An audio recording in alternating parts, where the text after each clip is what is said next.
Yang sihat aset negara, kualiti hidup dipelihara, berpasukan berganding tangan, bertingkatkan taraf kesihatan. Secara profesional khidmat diberi, kecemerlangan matlamat kami, dimanapun jua di setiap waktu, kami sedia membantu. Kami penyayang pada semua, bagi kami tiada beza. Bertanggungjawab amalan kita, kesihatan dan maruah dijaga. Bangsa yang sihat aset negara, kualiti hidup dipelihara, berpasukan berganding tangan, bertingkatkan taraf kesihatan. Secara profesional khidmat diberi, kecemerlangan matlamat kami, dimanapun jua di setiap waktu, kami sedia membantu.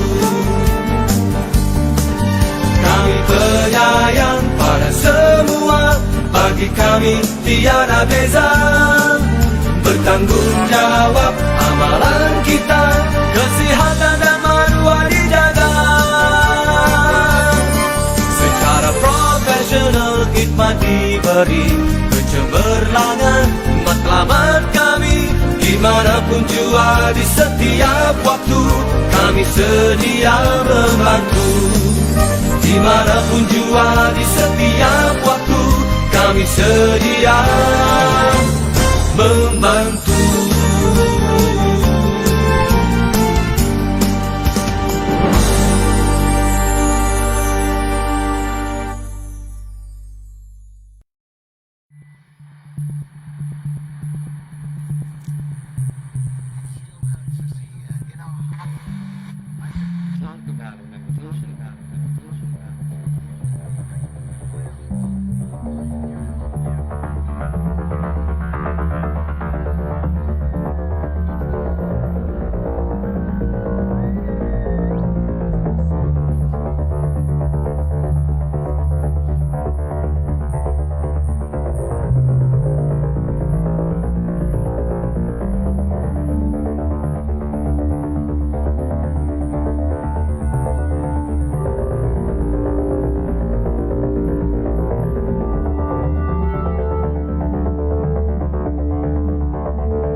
Saya memainkan peranan saya, anda memainkan peranan anda.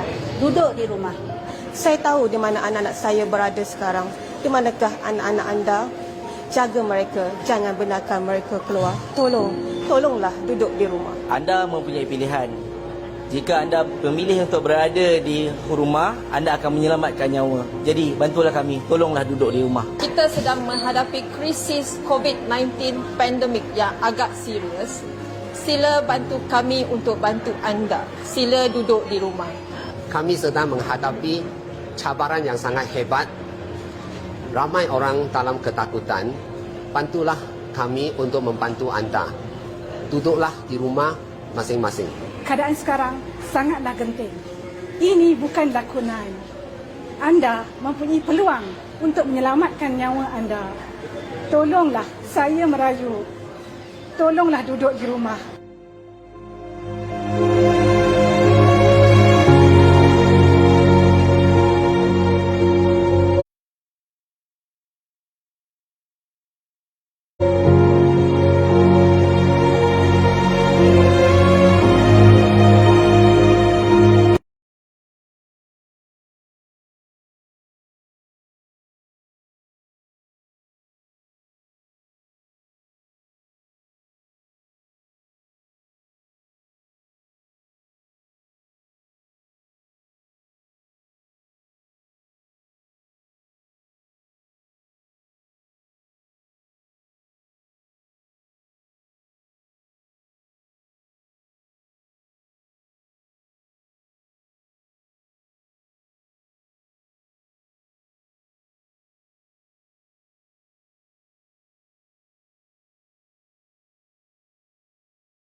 kepada semua yang mendengar. Kami ada pesanan pasal kesehatan. Susu manis jangan kerap diambil. Kalau boleh gula kurangkanlah juga. Mahu elak dari darah tinggi, mudah saja hanya kurangkanlah garam. Amalkan pemakanan sihat dalam seharian. Bersenam, berjalan pasti memberi manfaat. Mencegah lebih baik dari merawat nanti. Dengarlah pesanan ini, jadikan suku-suku separuh sebagai panduan untuk kesehatan. Air kosong harus selalu diminum 8 gelas sehari, pasti sehat nanti.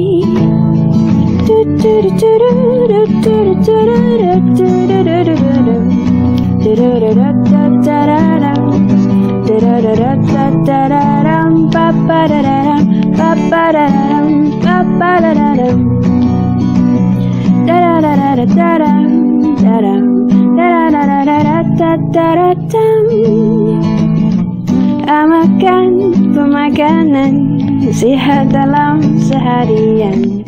Bersenam, berjalan pasti memberi manfaat. Mencegah lebih baik dari merawat nanti. Dengarlah pesanan ini.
aset negara, kualiti hidup dipelihara, berpasukan, berganding tangan, bertingkatkan taraf kesihatan. Secara profesional khidmat diberi, kecemerlangan matlamat kami, dimanapun jua di setiap waktu, kami sedia membantu. Kami penyayang pada semua, bagi kami tiada beza. Bertanggungjawab amalan kita, kesihatan dan maruah dijaga. Bangsa yang sihat aset negara, kualiti hidup dipelihara, berpasukan, berganding.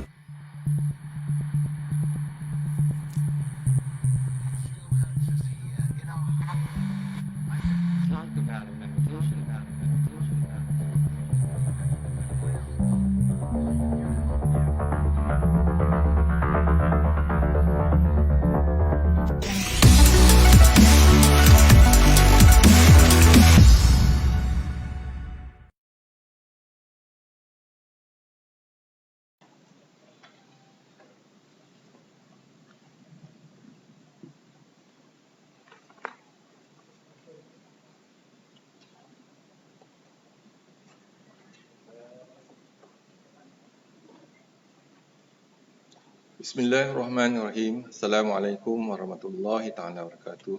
Salam sejahtera dan selamat petang kepada rakan-rakan media. Berdiri bersama saya adalah Datuk Dr. Rohaizat, Dr. Hisham dan Dr. Noor Rusli. Dan saya mulakan dengan Kementerian Kesihatan Malaysia ingin memaklumkan bahawa terdapat 236 kes yang telah pulih dan dibenarkan discharge pada hari ini. Ini menjadikan jumlah kumulatif kes yang telah pulih sepenuhnya dari jangkitan COVID-19 dan telah discharge daripada ward adalah sebanyak 1,241 kes, iaitu bersamaan dengan 32.72% daripada jumlah keseluruhan kes. Ini adalah jumlah kes discharge harian yang tertinggi setakat ini. Sehingga 6 April 2020 jam 12 tengah hari, terdapat 131 kes yang baru dilaporkan. Ini menjadikan jumlah kes positif COVID-19 di Malaysia adalah sebanyak 3,793 kes. Sehingga kini seramai 102 kes positif COVID-19 sedang dirawat di unit rawatan rapi. Daripada jumlah tersebut, 54 kes memerlukan bantuan pernafasan. Daripada maklumat terkini yang dilaporkan ke CPRC Kebangsaan, duka cita dimaklumkan bahawa terdapat pertambahan 1 kes kematian berkaitan dengan COVID-19. Justru jumlah kumulatif kes kematian COVID-19 di Malaysia adalah sebanyak 62 kes bersamaan dengan 1.63% daripada jumlah keseluruhan kes. Kes kematian ke-62 iaitu kes 3,663 merupakan lelaki warga negara Malaysia berumur 67 tahun dan mempunyai latar belakang penyakit kencing manis dan darah tinggi. Beliau mempunyai sejarah kontak rapat dengan beberapa kes indeks yang positif COVID-19 daripada Perhimpunan Distri Petaling, iaitu kes 1265, kes 1266, kes 1267, kes 1404 dan kes 2549. Beliau telah dirawat di Hospital Sultanah Noor Zahirah, Terengganu pada 29 Mac 2020 dan disahkan meninggal dunia pada 5 April 2020 jam 10.22 pagi. Kementerian Kesihatan mengucapkan takziah kepada ahli keluarga tersebut.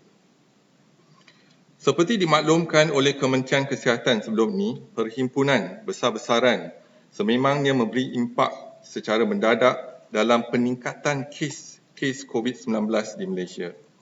Hasil siasatan terhadap beberapa kes dan kluster COVID-19 di Malaysia, Kementerian Kesihatan ingin memaklumkan mengenai 2 kluster COVID-19 yang didapati berkait rapat dengan perhimpunan besar-besaran.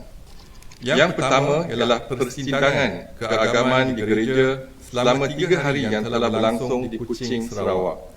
Setakat ini, seramai 83 orang telah disahkan positif COVID-19 daripada kluster ini, di mana terdapat 2 kes kematian iaitu kes 358 dan kes 2471.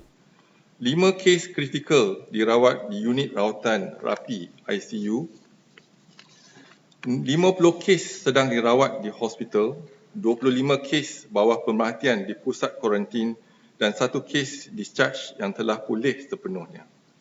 Yang kedua, majlis perkahwinan di Bandar Baru Bangi, Selangor, di mana ianya merupakan satu kluster jangkitan virus COVID-19 yang kemudian dia telah membentuk jangkitan sehingga generasi kelima. Sehingga 6 April 2020, 88 kes telah disahkan positif COVID-19 daripada kluster ini, termasuk 1 kes dirawat di unit rawatan rapi ICU dan setakat ini tiada kes kematian dilaporkan berkaitan dengan kluster ini. Kedua-dua kluster ini melibatkan jangkitan COVID-19 sehingga generasi kelima. Susulan daripada itu, tindakan pelaksanaan Perintah Kawalan Pergerakan mulai 18 Mac 2020 adalah bertepatan sekali bagi memutuskan rangkaian penularan virus COVID-19 di kalangan masyarakat. Walau bagaimanapun, setiap individu perlu memainkan peranan masing-masing untuk membantu kerajaan dalam memastikan usaha mengekang penularan jangkitan COVID-19 ini berjaya. Masyarakat juga diseru untuk mengelakkan daripada mempersalahkan atau mendiskriminasikan mana-mana pesakit ataupun kumpulan yang dikaitkan dengan kluster jangkitan COVID-19. Janganlah kita stigmakan mereka. Apa yang penting adalah kita membantu, mengesan, menguji, mengasing dan merawat jangkitan COVID-19 di kalangan mereka yang terlibat dan juga keluarga mereka dan kontak rapat mereka. Sekian, terima kasih. Kalau ada apa-apa soalan, silakan. Semalam ada 202 pelarian minyak di mendarat di Langkawi dan terpaksa mereka akan dikuarantin. Jadi tindakan Kementerian Kesihatan untuk pastikan tidak ada yang penularan virus COVID-19 dan memungkinkan wujudnya kluster baru. Jadi memang betul ada pendaratan pelarian daripada Rohingya dan kita telah pun asingkan mereka dan kita akan menjalankan dan sedang menjalankan pengesanan dan juga ujian saringan kepada mereka. Jadi kita asingkan mereka dan kita saringkan mereka.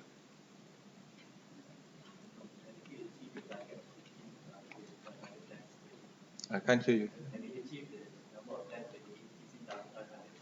No, not yet. We are trying our best. At the moment, our capacity is about 11,500.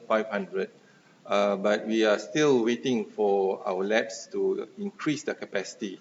We think that we can increase until 11,500 at least to date. But more importantly, we are exploring new or even in the hospital.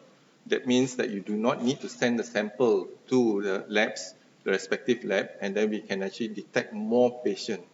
Our strategy now is basically to look into mass testing, but mass testing towards the high-risk group, mainly the targeted population.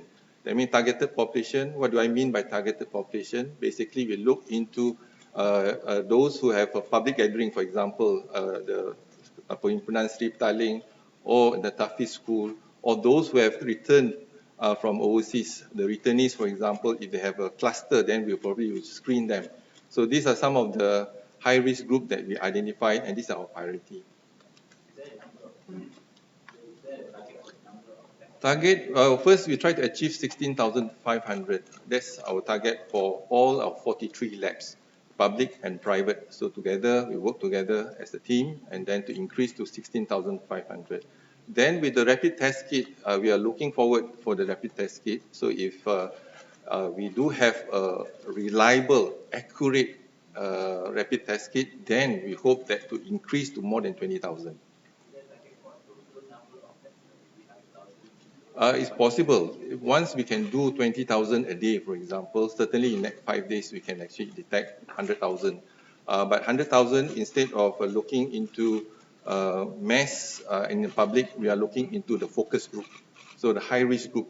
So we're targeting the high-risk group first, because we realize that even within our population, certainly if we to maximize or optimize our resources, the limited resources that we have, is best that we target the high-risk group across the country. Datuk, like South Korea, we have like they are testing 8,500 people per million. Ours is 1,600. Yeah. So do we have like a benchmark? How much you think we want to improve to? Yeah, the most important is that the indicators for us to test. If you, as I mentioned yesterday as well, if you look in the WHO indication, the benchmark, if you detect many patients positive, that means there are many more out with Angkatan Tentera Malaysia, and we have brought this issue up last week when we discussed in the MKN meeting that we need to strengthen our border, make sure that in terms of our pintu masuk utama, for example, our airports, our our border as well. We make sure that the Angkatan Tentera has promised us that all the entry points already been strengthened. So that's what we have been doing for the last 1 week. But more importantly, those coming back from overseas, we have isolated them in that sense that we have quarantined them from the 3rd of April.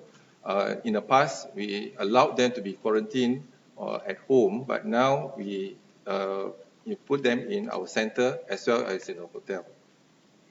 How many of them have been tested so far? So far, in the KLIA, 18 of them have symptoms in terms of fever and etc. So we have tested them and then isolate them and put them in the hospital. And the total for the last 3 days is about 25,020 passengers returnees, Malaysian returnees. So about 25,000. So we have placed them, some of them in the hotel, some of them in our quarantine centers. Earlier you spoke about clusters. How many clusters do we have, and are there any new clusters? We are talking about the big clusters. There are small clusters. The biggest cluster is the Jemaah Tabligh group at Sri Petaling. That consists of 42.8%. Then followed by the cluster from Kuching, as well as the cluster from Majlis Perkahwinan in Bangi. Any new one? Small cluster. So we also have a cluster, small cluster in our hospital Torintan, for example. A small cluster, about 44 of our staff been affected. So they've been treated, and then we have actually cleaned up the place. But they're small cluster. So we hope that we have enough time, been informed early, enough time to take action, and then we go for the cluster. So otherwise, you can see 5 generation, the infection from index case to 5th generation. So, and cases more than about 88 or even 100 cases can be recorded from just one source of infection. Has there been any new clusters since the So MCO? far, we do not have new clusters, but nonetheless, we also have enhanced MCO in 3 areas. And in that 3 areas, we are doing active case detection. And to enhance, meaning our team and the police, we make sure that the high-risk group as well as those suspected in that community been tested. In Keluang, for example, jumlah penduduk 3,755 and jumlah kes positif 170 case, which means there's an increase of 23 cases as compared to yesterday, only 147 case. And in terms of pecahan ikut mukim, Ulu Benut 147, Keluang 18, Macap 4, Nyo 1. Dan Hulu Langat, jumlah penduduk ialah 1,797 kes dan jumlah kes positif di Hulu Langat ialah 339, pertambahan sebanyak 11 kes. So when we do the active case detection, we manage to find new cases. So we manage to trace the new cases, we test them, isolate from the community, and we give them the appropriate treatment. Datuk, the cluster in Kuching you mentioned just now is the one, the church gathering, right? How about the cluster Italy, the one that you mentioned yesterday, 57? Mm-hmm. Is there any new cases detected from that cluster? There's also one cluster in Kuching. That's why you see Kuching's incidence a bit higher than other states. It's because of these 2 main clusters. So what's more important, we managed to detect and isolate the positive cases, and also those negative, we quarantine them for 14 days, and hopefully there's no new infection so far. So hopefully we hope that those managed in ICU or even in our ward will recover in time.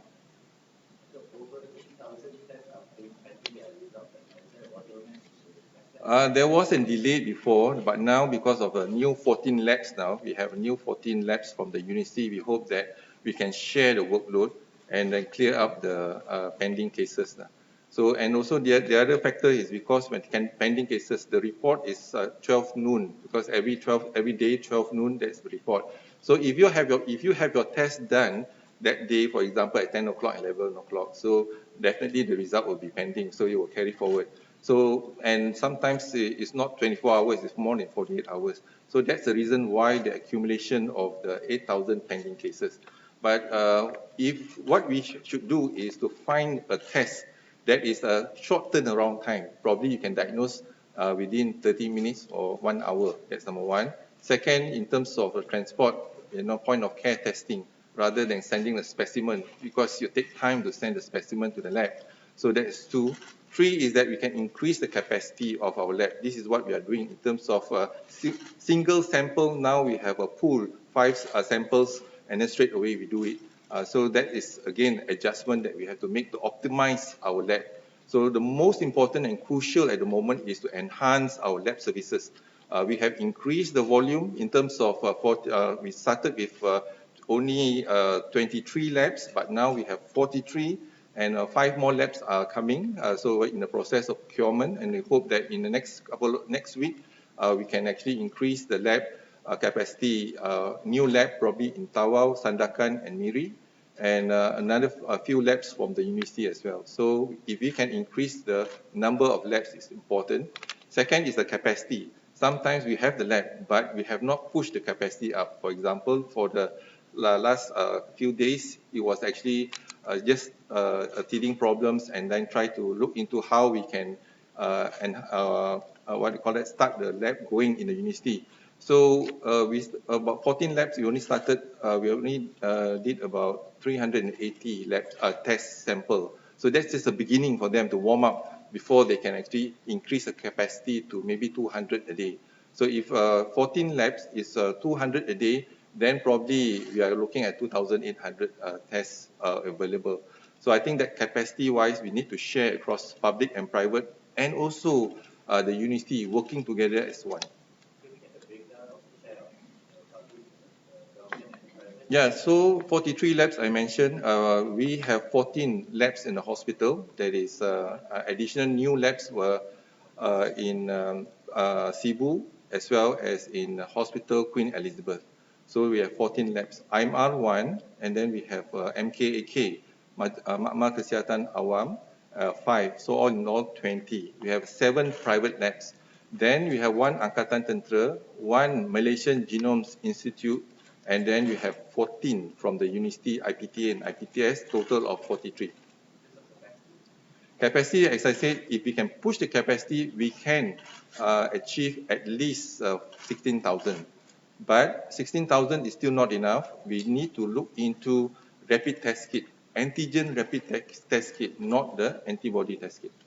Can you elaborate a little bit more on the cluster in the church? How many participants were there and how many close contacts are you searching right now? You can see the slides now, so it shows you clearly in terms of, we can give you the slides, the participants, the cases. The dark color is those fatality. We have 2 deaths, and then followed by 1 discharge, the green, and red is the ICU, and then the yellow is the isolation and all. Is the 83 people the total number who attended the gathering? Attended the gathering, sorry. So the total number as shown here is 83. And for these 2 clusters, have you managed to contain them? We have managed to contain them. We don't expect to see new cases from these 2 clusters.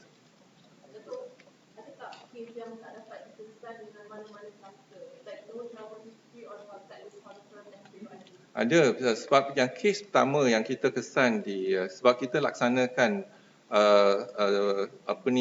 pengesanan berjadual untuk setiap hari, iaitu untuk kes ID dengan kes sari, yang mana yang demam biasa kita akan datang ke klinik kita akan ambil test untuk COVID, dan juga mereka yang ada severe acute respiratory infection yang belum disahkan COVID, kita juga akan ambil test untuk COVID.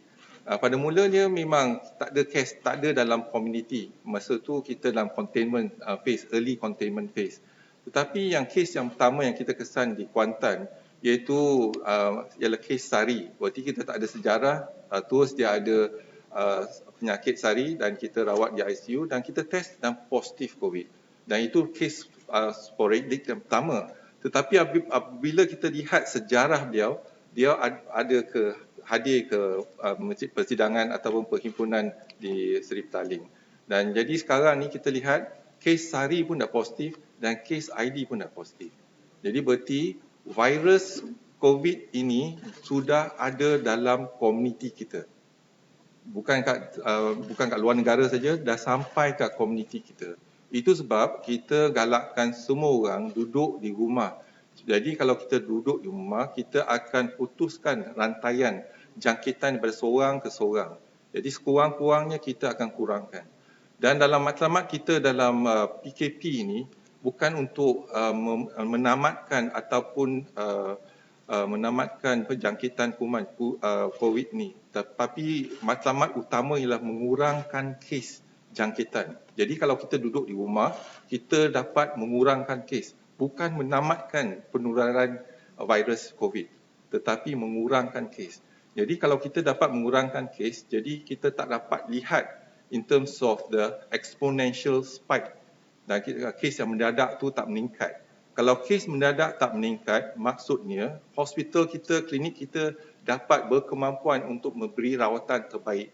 Tetapi kalau bayangkan, kalau kita ada satu hari kita ada 2,000 kemasukan ward, berarti kemampuan kita di hospital dan juga rawatan rapi mungkin tak cukup.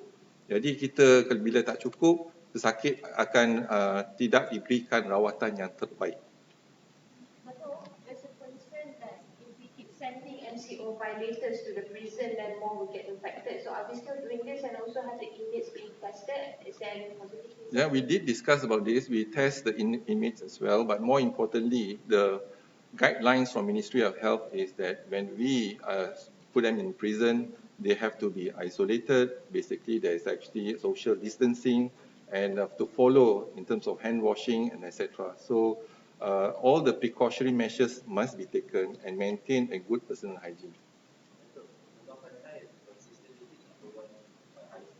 Yeah, so when we look in Kuala Lumpur, it's a bit different from you when you look into Rembau ataupun you look into other Simpang Renggam or even Sungai Lui because of the density of the population. So what we are trying to use to work with IT, police and etc. to look into how can we zoom down into one area, for example, Masjid India, that area. So we know the block there's actually increased cases there. For example, today in Masjid India, there is a Menara Plaza City 1. Jumlah disaring in that condominium itself is 1,893 dan jumlah kes positif adalah 24 kes. So then we are looking at focused approach rather than the whole Petaling, for example. So we try to look into the hotspot area, really hotspot area, and it can be located maybe in one small area, like a condominium or even a market, etc. So enhanced MCO, it is only to help the Ministry of Health to active case detection, for us to go down to the field to do active case detection. That's where the police and all that to enhance us. But we are now looking into the possibility of empowering our community. Mainly, for example, if there's a jawatan kuasa looking after them and the condominium, make sure they have been empowered to safeguard their area. Likewise, as I mentioned much earlier, orang asli as well as the longhouses, they already implemented this in terms of make sure that the high-risk group is not being allowed to come to their community. So if you can do that, that means you're protecting your green area. So your green area, this is important for us. So to look at the cases that have been detected in the green area. So I hope that this is another empowerment, community empowerment. You take care of your home, you take care of your community. If that's the case, then probably we can review back how we can implement this MCO. But more importantly, MCO is to help us to reduce the cases. This is why we need to work with other ministries. Never seen before in history that we implement Act 342 as well as working together very closely, private sector, public sector, and as well as inter-ministry. So every day we have a meeting, inter-ministry meeting, to see how best each ministry can complement with one goal, that is to reduce the infection in the community. Can you update on the Petaling cluster? How many have screened so far? How many positive, negative status? Okay, Petaling cluster, we do have it here. So far, we have taken sample of 18,310 and positive cases 1,624, negative 11,708, pending cases about 4,978, and those admitted to the ward is 1,640. Total case positive 1,624. Baru-baru ni ada tular di social media beberapa individu mendakwa dapat bekalan topeng daripada yang kononnya diambil dari hospital dan sebagainya, termasuk ada yang menjual. So apa nasihat lagi? Ya, pesanan kita kalau kita bagi topeng ataupun sanitizer di hospital ialah kegunaan ramai, bukan hanya untuk seorang. Jadi kalau mereka yang mengambil topeng ataupun sanitizer di hospital untuk kegunaan mereka sendiri, saya rasa dia kena fikirlah, bukan dia seorang yang kena pakai, tapi fikir untuk orang ramai juga. Jadi saya nasihatkan mereka jangan dah ambil sanitizer kita, jangan dah ambil glove kita ataupun topeng mask kita di hospital. Kegunaan tu penting untuk barisan hadapan. Jadi yang keutamanya adalah untuk mereka yang di barisan hadapan. Ya. Datuk, ada Kita ada perkembangan dari segi sekarang ni kita dapatkan fresh frozen plasma dan kita lihat dari segi kuantiti dia. Jadi mungkin kuantiti tu kepekatan tu mungkin kita tak dapat yang antibody yang pekat untuk kita bagi kat pesakit. Tetapi proses tu kita boleh ulangkan proses tersebut. Jadi hari ini contohnya 2 minggu kita bagi, 2 minggu lagi kita bagi contohnya lah. Tapi darah merah kita pulangkan pada pesakit. Jadi proses tu. Jadi mungkin ada beberapa kes yang telah tampil ke depan yang rela untuk menyumbang kepada sains dan juga membantu pesakit-pesakit yang lain. So dengan menderma darah ialah satu usaha yang baik, yang murni yang kita kena contohi dan mereka telah tampil ke depan untuk menderma dan kita ucapkan terima kasih kepada pesakit tersebut yang menderma darah kepada kita. Datuk, ada apa-apa perkembangan tak dalam perbincangan dengan kilang dekat Pulau Pinang? Pulau Pinang kilang ada perbincangan dia hanya kilang tu dia hanya manufacture ataupun dalam pembuatan device saja, tetapi reagent tu tak ada. Jadi kita kena cari reagent juga. Reagent tu katanya daripada Taiwan dan peralatan tu dibuat di Pulau Pinang. Jadi kita kena gabungkan peralatan dan reagent. Tengah kita usahakan untuk dapatkan kedua-dua. Tempat IP tu dipunyai oleh kepunyaan satu syarikat. Jadi kita harap syarikat tersebut membenarkan kita menggunakan peralatan tersebut lah bersama dengan reagent. Last question. Lately banyak kes yang involving animals, a cat, a tiger. So what should pet owners do now? And is KKM going to screen the animals at zoo also? So it's a very important question, and then this is the thing that because coronavirus, we know that a virus basically is a protein, and then they are commonly found coronavirus commonly found in animals. Only 7 of these coronavirus has actually infect the human.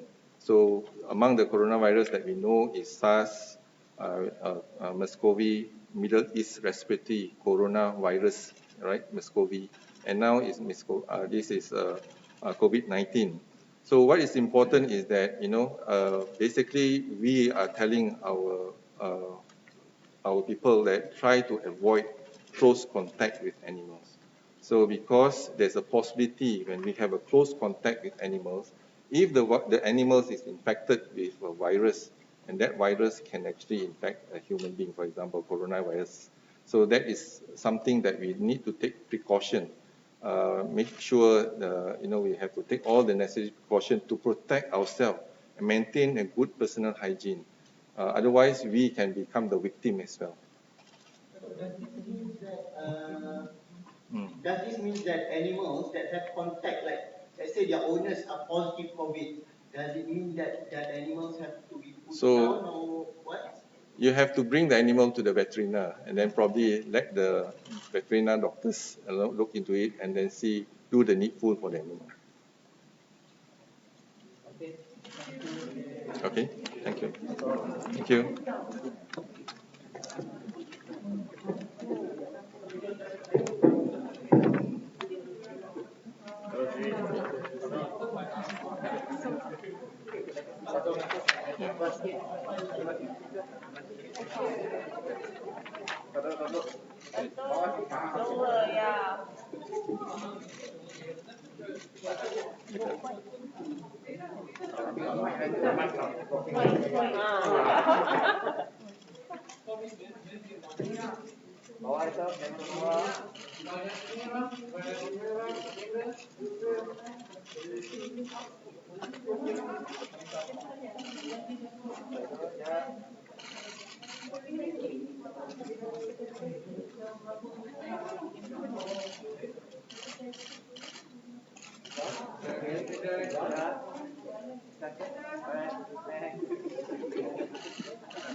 All right, thank you. Okay. Lihatlah